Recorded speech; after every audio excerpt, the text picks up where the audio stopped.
Oh, dude, the barrier. So the barrier I did on these shoes. So this was my first shoe that was actually like Andy Anderson's shoe. I got to pick the colorway and I added the toe cap to it. Dude, I'm gonna give these shoes to NBD Collectibles to put in some freaking cards.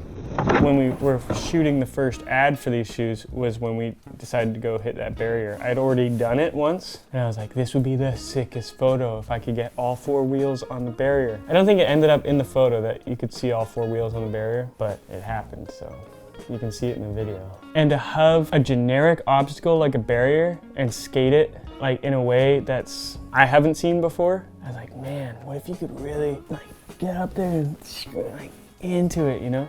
And the other thing about the barrier skating is I grew up in Vancouver, which Barrier Cult is from Vancouver. So Barrier Cult is like a cult group of skaters that all wear ski masks, like balaclavas, so you don't know who they are, and all they do is skate barriers. 100% of their clips is on barriers. So I've always looked up to barrier skating, and wall rides have always fascinated me. So to me it was sick to like find an LA barrier. Santa Monica got these LA barriers, a little downhill and then even more downhill, but the barrier was perfectly straight up, so it seemed mellower on this side. As soon as I found it, I knew it was the one. And crazily enough, it had a huge mural of a blue heron's face on it. And blue heron is like my animal.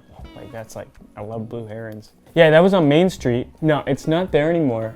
You know, like surfers always talk about each wave is different, but in skateboarding it's like not so much like that, but it's a little bit like that. The spots change. It's temporary spots, and sometimes they get capped, or sometimes there's a bench that gets put in, or sometimes. But that trick was probably the most satisfying accomplishment because it's such a basic generic obstacle. It's one thing to skate an obstacle that's like so out of the box, but to skate something that's so generic was important to me. The process for that trick was kind of going up into front feeble and then backsmithing into it. Go up into front feeble. So it's a frontside wall ride up, backside wall ride down.